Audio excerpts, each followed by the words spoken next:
Hi everyone, this is Phil Travis, and this is our last presentation of the term. It's on the Cold War, its origins, and how decolonization factored into the Cold War in the developing world. So decolonization as a term means how areas in Africa, areas in Asia, for example, were able to gain independence and separate themselves from colonial powers. And as we've been looking at in this course from the 19th century on, we saw how European powers imperialized or colonized and imperialized the world.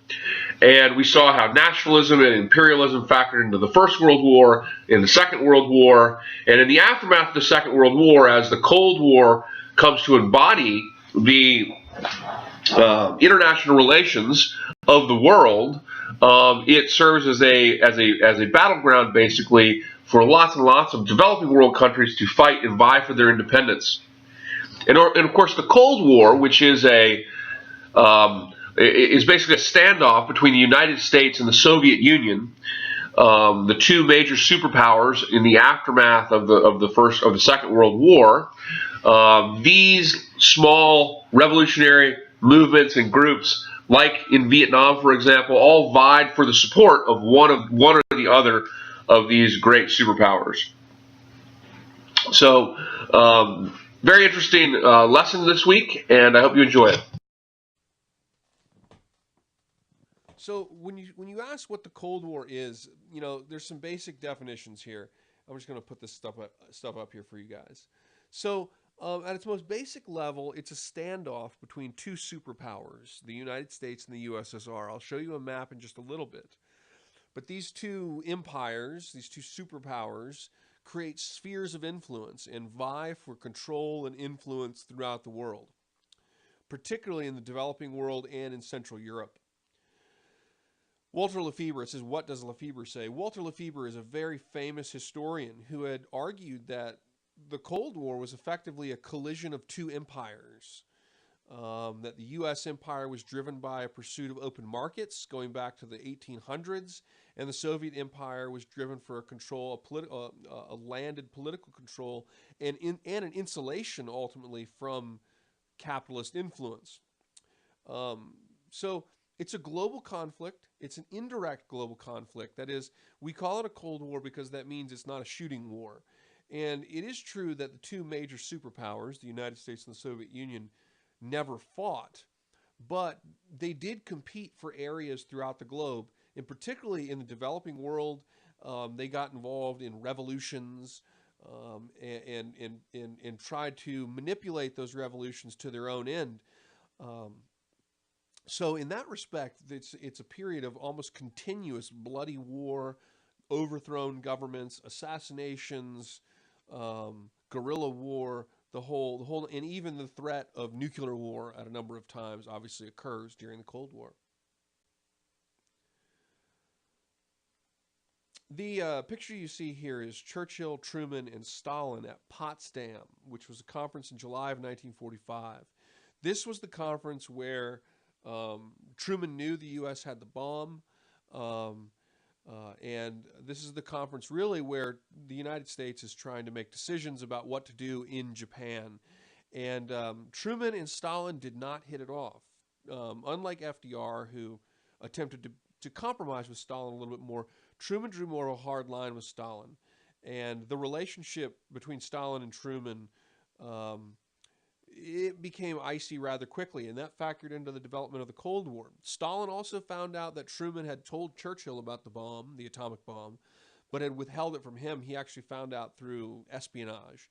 And, of course, that created distrust between the two. But at the Potsdam Conference, Truman and Stalin began to take differing opinions when it comes to what happens in Eastern Europe and Germany at the end of the war, which was very significant as well. The causes of the Cold War are really economics, capitalism versus communism, right? Capitalism, the pursuit of open free markets, global free markets, global capitalism, global trade, versus communism, which was a planned economic system that largely saw capitalism as its undoing. and vice versa as well. Um, Strategic interests, national security interests. You'll see that in the map I'm going to show you next, the United States and the Soviet Union create massive spheres of influence in the world. And they create these spheres of influence to vie for and protect their national security and their strategic interests in the globe. Ideology, communism and United States capitalist democracy, two different ideologies. One perceived as one perceived, for example, as atheist, the other perceived as religious. One perceived as centered on free market capitalism and individualism, the other perceived as centered on planned economies and collectivism. So opposite ideologies, and ideologies which with both sides see as fundamentally in endangering the other, shall we say. And also leadership. Truman and Stalin, the actual decisions of leaders mattered too. And the decisions of a very paranoid Joseph Stalin and the decisions of a Harry Truman who really wanted to draw a line and show that he meant business. In a lot of respects, their decisions over things like the atomic bomb, over over what happened with Germany at the end of the war, were very significant in the development of the Cold War. So here's a look at basically, this is 1980, in the Cold War 1980s. This is a look at the spheres of influence that were created by the two. And of course, some countries, like India, for example, fell into something called the non-aligned movement. But lots and lots of these, as you look at the map, you can see the whole of the developing world, much of which would have been involved in colonial struggles, also gets involved in the Cold War, as the United States tries to use its sphere of influence to protect free markets, protect the U.S. way of life, and the Soviet Union tries to insulate itself from the free market economy by expanding its influence and consolidating its power in places it does influence.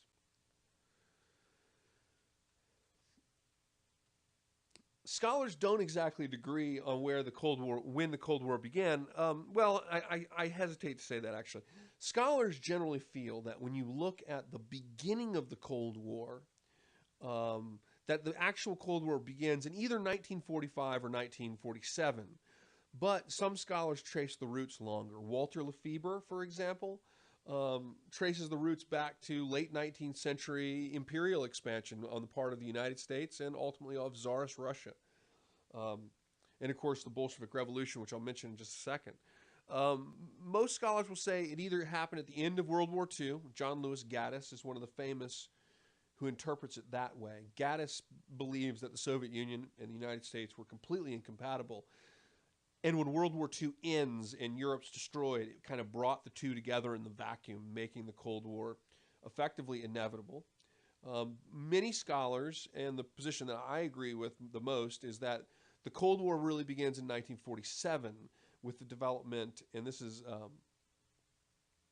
Thomas Patterson, and this is with the development of the Truman Doctrine, with containment policy as a whole, with the acceptance of a U.S. policy that they had to oppose the Soviet Union, and vice versa, the Soviet Union reacting to that. But many would also trace it back to the Bolsheviks.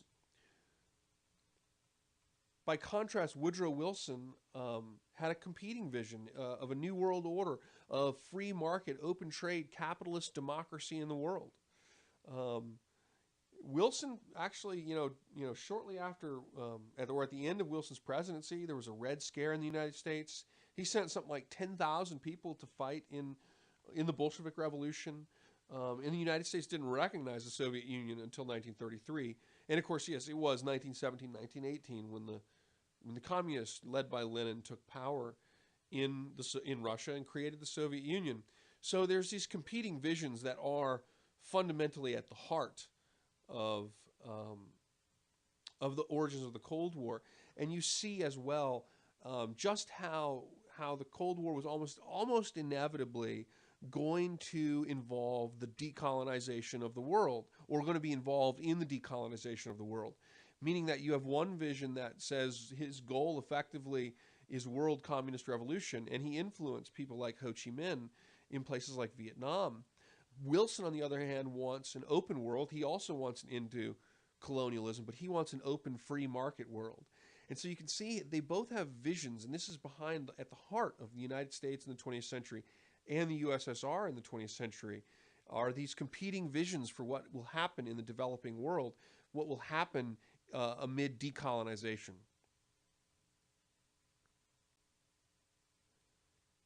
Another factor in the origins of the Cold War were reactions to what was known as the lessons, or what were known as the lessons of Munich. The Munich Conference in 1938 was the moment when the Allies had appeased Hitler. They gave Hitler half of Czechoslovakia, so-called Sudetenland. And after that, American policymakers, British policymakers, Western leaders went to great lengths to not appease an aggressor again, to oppose any kind of threat that they believed could be similar to the threat posed by Hitler, which was not often the case in the 20th century, as a matter of fact. But this gave rise to the Domino Theory. And the Domino Theory was this idea in the Cold War that you had to stop the advance of communism in one place, and if you didn't, you could lose an entire region to communism without even thinking, without even blinking your eye, because this is what they perceived as happening at the beginning of World War II. They appeased Hitler, and then before you know it, Hitler had invaded all of Eastern Europe and France. And they wanted to avoid this. And so you have this almost like paranoid kind of reactionary approach that says you have to fight communism, whether it's a revolutionary movement, whether it's, you know, part of a decolonization war, or whether it's in Germany. You've got to fight it all the same. Otherwise, it's going to conquer whole regions before you know it. That really embodied the United States' general perspective on the Cold War. And of course, Stalin, the Cold War also happened. There's an Eastern perspective too. Stalin very much was fearful of the intentions of the West. That was one of his motivations of the Munich Conference. In a lot of respects, you start to see the Cold War take shape in February and March of 1946, when you see coming out of the Soviet Union, you see the statement that Marxist and Leninist ideals were valid for the unevenness of the development of the capitalist countries, meaning that Marxism and Leninism had to kind of strike a balance, that in the West that statement was taken to mean that the Soviet Union was going to try to promote revolution in the world.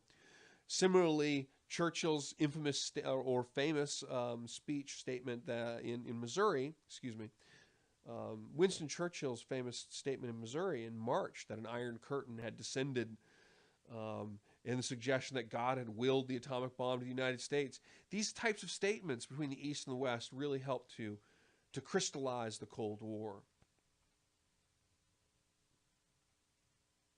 We're going to talk about Vietnam in just a moment, so don't worry about that Iran and Turkey bit. If you want to look up Iran and Turkey at the beginning of the Cold War, go ahead and do it on your own. We're going to look at Vietnam, though, because we don't want to take up too much time. The big question, one of the big questions at the end of World War II, and one that carried tremendously significant for the world, not only in the 40s, but still today, as nuclear proliferation is a massive problem in the world today. The United States had an atomic monopoly. Eastern Europe and Eastern Germany are occupied at this time. And so the issue is, how do you solve these problems? And what happens is very bad for the development of the Cold War. The United States will keep an atomic weapons monopoly, and the Soviet Union and the United States will engage in an arms race over it. And this helps fuel nuclear proliferation in the modern day. Eastern Europe will be occupied by the Soviet Union. Germany will be divided, and both sides will militarize the area, creating a situation that was almost ready for war. And this is a look at the numbers. There are amounts of troops. The United States is going to keep the nuclear monopoly. We're going to form something called NATO. The Soviet Union is going to form the Warsaw Pact and go to great lengths to develop their own atomic weapons. And by 1949, after the Soviets have their own atomic weapon, the United States and the USSR engage themselves in an intensive nuclear arms race, and of course huge militarizations and military buildup across Europe.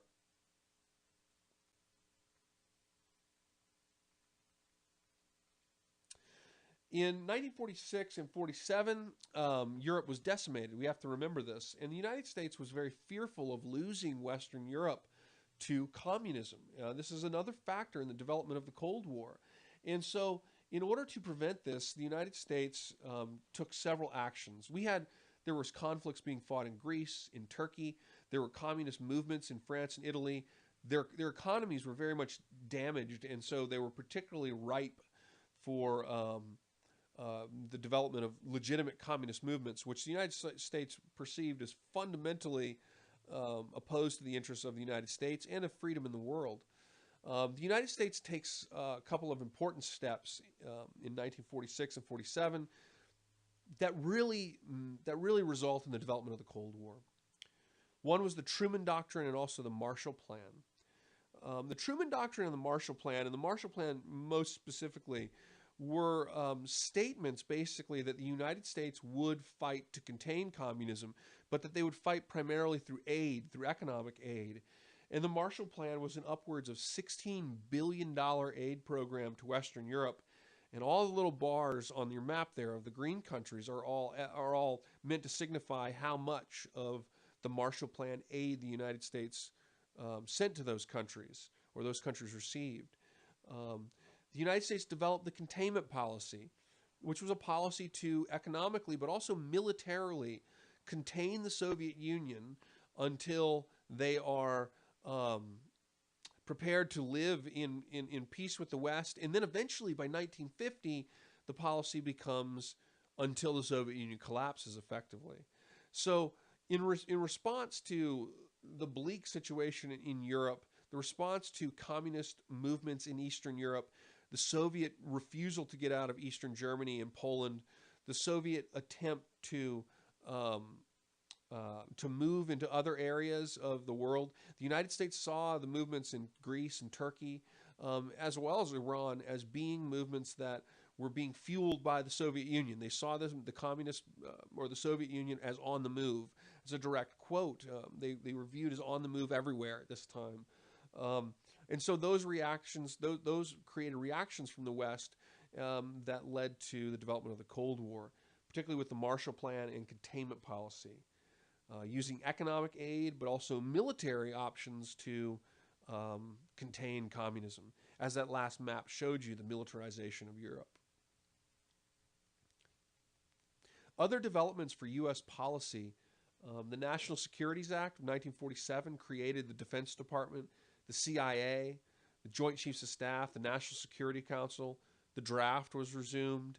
And these, of course, really creates the national security apparatus of the United States today. And for practical purposes, marks the origin of what we might call the military-industrial complex, which is of great significance when you think about United States domestic policy, but also United States policy in the world, more broadly speaking, today. I want to look at one example, and this is the example of Vietnam. One example of the Cold War as it involved itself in decolonization. The map you see here is of French Indochina, the colonized area of Southeast Asia, Cambodia, Laos, and Vietnam, which was broken up into three parts by the French, Tonkin, Annam, and Cochin China. At the end of World War II, Ho Chi Minh declared the independence of Vietnam. He quoted the Star-Spangled Banner. He had the band play the Star-Spangled Banner. He quoted the Declaration of Independence. He was writing letters to Harry Truman, and he declared in August. He declared the independence of Vietnam. Ho Chi Minh was the Vietnamese nationalist leader. He had been inspired by Lenin. He tried to meet Woodrow Wilson. However, the French had, after World War II, the French were defeated, of course, and the French sought to reestablish their colony in Indochina. And this led to war primarily between the French and Ho Chi Minh and his Viet Minh guerrilla forces. Containment in the 1940s was really limited to primary concern over strong point areas, Japan, Europe, for example. Vietnam was off the radar of Truman. Truman didn't really pay attention to Ho Chi Minh's letters. He didn't really have a policy. The United States in the late 40s didn't really think Vietnam mattered. But the United States took the position of supporting France in their attempt to recolonize Vietnam because we were so concerned. If you go back to the last slide on the Marshall Plan, the Truman Doctrine, we were so concerned about communism in Europe. We were so concerned about communism in Europe that we felt we had to support the French in what they wanted to do because we wanted a strong France, a pro-U.S. France. And so the United States kind of looks the other way when it comes to French recolonization of Vietnam. Of course, this results in a bloody colonial war, the French Indochina War. And ultimately, it becomes a war that the United States involves itself deeply in. In 1950, there had been a number of changes. China had fallen to communism. The Soviets had an atomic bomb. There were espionage crises in the United States. The Korean War happened in the winter of 1950. The United States, at that time, makes the decision to globalize containment. And containment becomes no longer about containing the Soviets in Europe and hoping that eventually you can create compromise. Instead, containment becomes the idea that you had to fight communism anywhere in the globe at any time.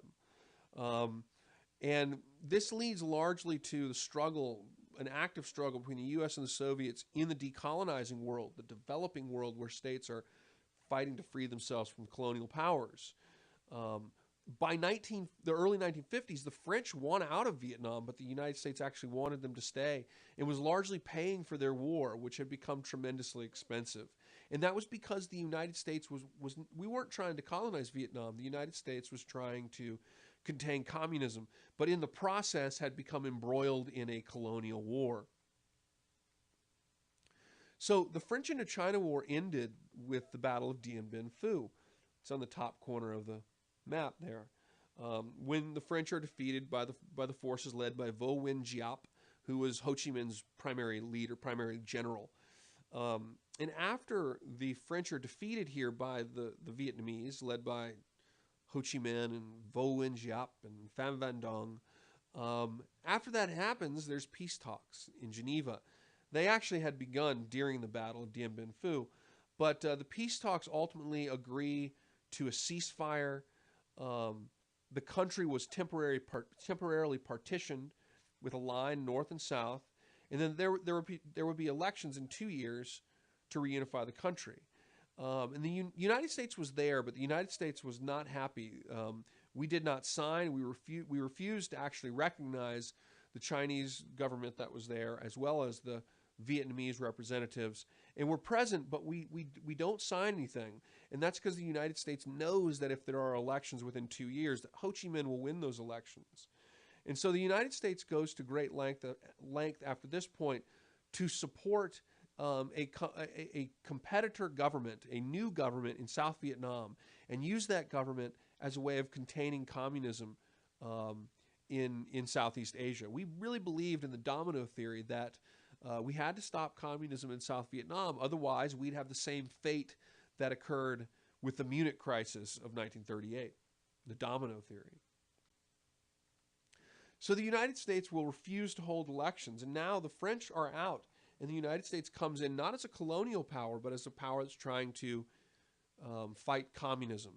And we support and pretty much create as a leader No Den Diem, who's pictured here. The United States with Diem refused to hold elections. After Diem refuses to hold elections,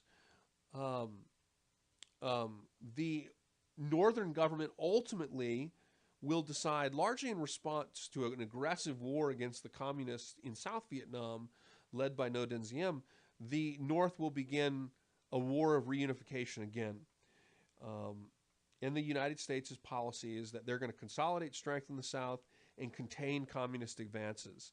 Mind you, this is all happening. This is in the midst of what's going on in Vietnam is really more nationalist, more decolonial than it is communist. But the United States' Cold War perspective interprets it fundamentally as rooted in the issue of communism, rather than the issue of nationalism, rather than in the issue of decolonization. We interpret Ho Chi Minh as effectively a pawn of the Soviet Union. And that's the motivating factor for our thinking in this war, which was very problematic, actually. If you guys get a chance, take a look at that link, and I think you'll find it interesting. It's a nice little introduction to a really good documentary on Vietnam, and you hear the Domino Theory quite a lot in there. So if you want, take a look at that. You can hear the kind of Domino Theory rhetoric at work. Well, the reason why we had to fight in Vietnam was to prevent global communism in an entire region in this case. So the policy of the United States, just to kind of sum up here, the United States kind of slides into what becomes a quagmire. We start with providing advisors and economic support for the Southern government that we pretty much created, but the government wasn't a puppet government, but it was pretty much created by the United States. But we begin with advisors, development programs, economic investment, military aid. We build up the South Vietnamese military to a point where they were one of the largest militaries in the world. But ultimately, the United States, as the ability to fight the communists in the South, proves just incredibly problematic. Through the South Vietnamese ally, the United States Americanizes the troops and Americanizes the conflict by sending U.S. combat troops in 1965. And by 1969, American combat troops had gotten to as high as 500,000. The war becomes a war of attrition. Like the primary goal in the American Vietnam War was to kill the enemy. Now, you might think, oh, well, that's obvious. Well, not actually the case. In most traditional wars and conventional wars, the goal is to, yes, you kill enemy, but the goal is to take an area, to secure a part of the countryside, to take a city, to cut off ports, to fight strategic battles with your enemy. In Vietnam, the goal was literally to kill as many enemy as you could and count the number of them and then leave the area that you just fought in. It became a war that was largely focused on the ability for you to kill more of the enemy than the enemy could use to resupply their operations. So it's attriting the enemy. It's a way of, we believe that we could exert such casualties on the enemy that they would be unable to continue the war. And that was a very, very difficult policy to carry through, and it ultimately fails. And in a lot of cases, the conflict became a very destructive and kind of, what's the best word? It becomes a battle that's very difficult for American troops because they're not taking territories. They're not taking territory. They're not taking land. They're fighting in the same places over and over again. And it's not only a difficult reality for the American troops, but it's also incredibly devastating on the Vietnamese people. There's many civilians that are killed and chalked up as the enemy. There's unarmed civilians that are killed often. Villages are burned down. It becomes a brutal and bloody war of attrition that kind of just really goes nowhere in a lot of respects. And this had all rooted from American containment policy that was really born out of the Cold War, but involved itself fundamentally in wars of decolonization. When you look at the consequences, they're really massive. Most historians regard Vietnam as a tragic mistake that was caused by U.S. Cold War policy. U.S. Cold War policy said that you effectively had to fight communism at any place in the world, and that effectively that communist threat, regardless of where it was at, was the same as though it were directly being carried out by the Soviet Union. And so Fidel Castro or Ho Chi Minh or any other communist revolutionary that you can think of, the United States generally interpreted less from the ground of decolonization, less from the grounds of nationalism and civil war, and more from the ground of communism and global communism. And this caused the United States in Vietnam to exaggerate what was happening on the ground in Vietnam, that it was a nationalist war, that it was a war to end colonialism, and the consequences for people is horrible. 60,000 United States people were killed, roughly. At least 1 million Vietnamese dead. The actual environment of Vietnam is decimated. The United States bombed something like 60% of the countryside in South Vietnam. Agent Orange was a chemical agent, horribly carcinogenic, that was sprayed in millions of gallons on South Vietnam to defoliate the trees. They bombed heavily. More bombs were dropped in Vietnam by the United States than all theaters of World War II combined. There was a genocide in Cambodia. Cambodia became increasingly swallowed up in the war as the United States and the Vietnamese fought in border areas of Cambodia, and it led to a civil war in Cambodia that ultimately, after the war, resulted in the Cambodian genocide. It created economic problems in the United States. It led to horrible political crisis in the United States. That was one of the first real downturns in terms of American perspective of their government was a result of Vietnam. It became associated. The United States largely became associated with corruption after Vietnam, but at least the Nixon administration and the Johnson administration. But Vietnam, the United States had gotten involved in what was really more of a colonial war than it was a war of global communism, and that was a tragic mistake. And unfortunately, these types of things play out in other ways throughout the developing world during the Cold War, as the world decolonizes in Africa, in Southeast Asia. As you have similar nationalist wars fought in Latin America, you will again see the United States and the Soviet Union fighting directly and indirectly in these areas to try to manipulate the outcome in the interest of global national security and global strategic interest. Okay, well, I hope that kind of made sense. Let me know if you have any questions, guys.